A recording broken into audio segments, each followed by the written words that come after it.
दिवाली के दिनों में गांव में चारों तरफ खुशियों का माहौल था। लोगों ने अपने घरों को खूब सजाया हुआ था। भीमा भी अपने घर को सजा रहा था। तभी वहां से राजू गुजरता है और बोलता है, अरे भीमा, क्या बात है? अब क्या लगा रहे हो घर में? इतना तो सजाया हुआ है। अरे दिवाली है भाई, अभी नहीं सजाएंगे तो कब सजाएंगे घर को? रात में देखना मेरे घर को, क्या मस्त लगेगा मेरा घर। आहा। फिर राजू वहां से चला जाता है और भीमा भी अपने काम में लग जाता है। रात में राजू भीमा के घर पर आता है। ये देखकर राजू भीमा से बोलता है, अरे वाह भीमा भाई, तुम्हारा घर तो सचमुच बहुत बढ़िया लग रहा है। लगता है इस बार बहुत पैसे खर्च कर दिए हैं डेकोरेशन में। ऐसा कहकर राजू वहां से चला जाता है। रात में गांव के ऊपर से चुड़ैल जा रही होती है। गांव को जगमगाता देख चुड़ैल भी गांव के भीतर उतर जाती है। अरे वाह, कितना सुंदर गांव है, कितना सजा रखा है गांव को, मजा आ गया। मैं अब यहीं रहूंगी, खास तौर पर ये चमकता हुआ घर। फिर चुड़ैल भीमा के घर के ऊपर उतरकर बैठ जाती है। तभी चुड़ैल को भीमा के घर से खाने की खुशबू आती है। चुड़ैल खुश हो जाती है और बोलती है, मजा आ गया, क्या खुशबू है खाने की, मन कर रहा है बस टूट पड़ूं। ऐसा कहकर चुड़ैल भीमा की रसोई में झांकती है। भीमा की पत्नी विमला खाना बना रही होती है। वाह, कितनी बढ़िया खुशबू आ रही है खाने की। बस ये औरत यहाँ से चली जाए, मैं सारा खाना खा जाऊंगी। तभी विमला की सहेली सीमा भी वहाँ आ जाती है और विमला को बाजार चलने के लिए कहती है। विमला खाने को किचन में रखकर चली जाती है। विमला के जाते ही चुड़ैल खाने पर टूट पड़ती है और थोड़ी ही देर में सारा खाना खा जाती है। वाह, इतना स्वादिष्ट खाना मैंने कभी नहीं खाया। आज तो मजा ही आ गया है, गले तक खा लिया। तभी वहाँ भीमा आ जाता है।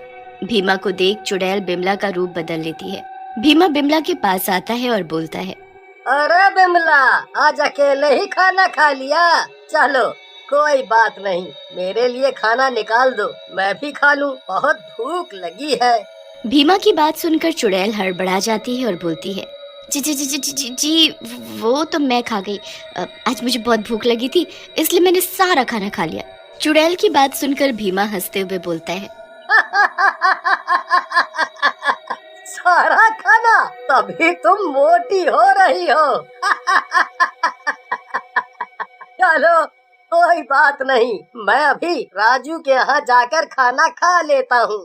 ऐसा कहकर भीमा वहाँ से चला जाता है। थोड़ी देर बाद वहाँ असली बिमला आ जाती है।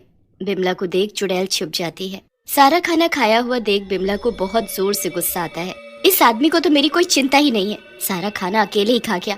इसको कोई काम नहीं है, बस खाना और घूमना, आने दो इसको। बिमला गुस्से में घर में बैठ जाती है।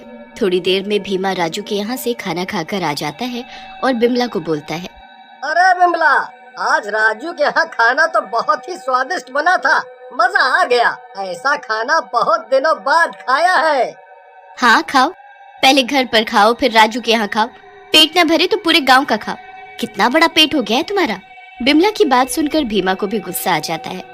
मैंने खाया, वो भी घर का खाना, ये सही है। उल्टा चोर कोतवाल को डांटे, खुद खा गई सारा खाना मेरे आने से पहले, और अब बहाना बना रही हो। मेरा मूड खराब कर दिया है, मैं जा रहा हूँ यहाँ से। बिमला भी गुस्से में बोलती है, हाँ हाँ जाओ, यहाँ से दफा हो। वैसे भी तुम्हारे जैसे भुक्खड़ के साथ रहकर मैं पछता ही रही हूँ। भीमा घर से बाहर चला जाता है। चुड़ैल उन दोनों की लड़ाई देखकर खूब खुश होती है और बोलती है, मजा आ गया, ऐसी मियाँ बीवी की लड़ाई बहुत दिनों बाद देखी है। अब तो कुछ दिन इसी घर में रह जाती हूँ, यहाँ तो अच्छा खाना और मनोरंजन दोनों मिलेगा। भीमा भी राजू के घर चला जाता है। भीमा को देखकर राजू बोलता है, अरे भीमा, क्या हुआ इतनी रात को वापस? क्या हुआ, भाभी ने घर से निकाल दिया क्या?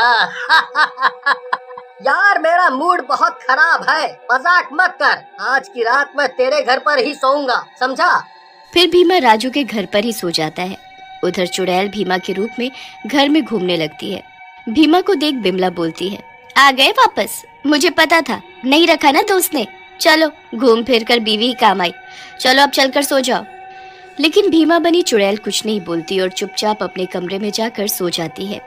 आधी रात में भीमा बनी चुड़ैल को फिर से भूख लगती है और वो बिमला को उठाते हुए बोलती है, अरे बिमला उठ, मुझे भूख लगी है, कुछ बना दे। भीमा की बात सुनकर बिमला को गुस्सा आ जाता है और वो बोलती है, तुम्हारा पेट है या कुआं, जितना भी डालो भरता ही नहीं है, कुछ नहीं मिलेगा तुम्हें, चुपचाप सो जाओ। बिमला की बात पर चुड़ैल को गुस्सा आ जाता है और वो बिमला को गर्दन से पकड़कर उठा लेती है। इतनी देर से तेरी बक बक सुने जा रही हूँ चुड़ैल औरत, पता नहीं तेरा पति कैसे झेलता है तुझे, कितना बोलती है तू, चल रोटी बना चलकर। ऐसा कहकर चुड़ैल अपने रूप में आ जाती है।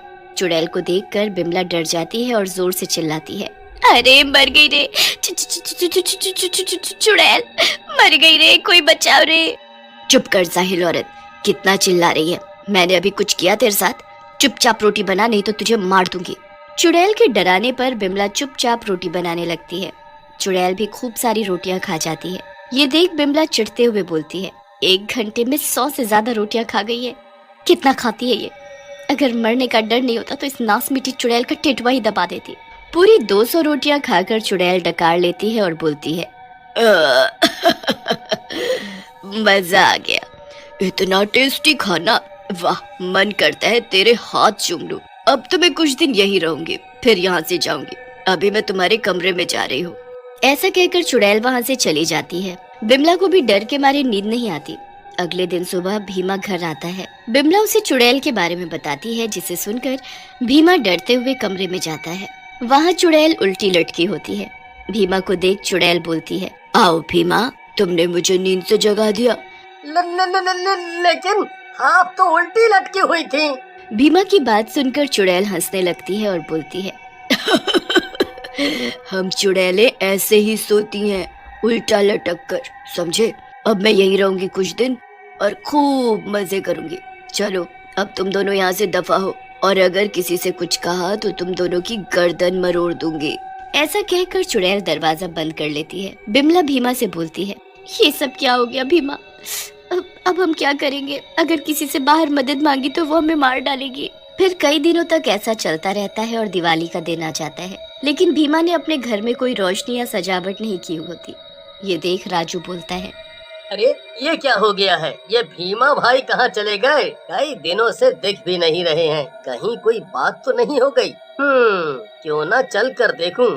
ऐसा कहकर राजू गांव के दूसरे आदमी ललन के साथ भीमा के घर जाता है और दरवाजे को खटखटाता है। अंदर चुड़ैल भीमा और बिमला से बोलती है, कोई बाहर बुला रहा है तुम दोनों को, लेकिन खबरदार अगर मेरे बारे में बताया तो गर्दन मरोड़ दूंगी तुम दोनों की, समझे।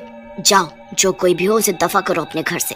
चुड़ैल की बात सुनकर भीमा कहता है, चुड़ैल जी, आज तो दिवाली है, गांव वाले तो आएंगे ही, हम कैसे मना कर सकते हैं किसी को। लेकिन चुड़ैल को गुस्से में देख भीमा चुप हो जाता है। बिमला घर का दरवाजा खोलती है और बोलती है, अरे राजू भैया, आप आज यहाँ कैसे। बिमला की बात सुनकर राजू बोलता है, अभी भी खूब मजाक करती हैं। अरे आज दिवाली है तो आज नहीं तो कब मिलेंगे, चलो हटो आप सामने से, मैं जरा भीमा भाई से मिल लूं।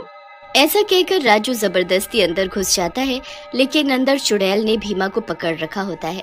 ये देखकर राजू बोलता है, मुझे पता था कुछ गड़बड़ है, लेकिन ये नहीं पता था कि अंदर चुड़ैल है।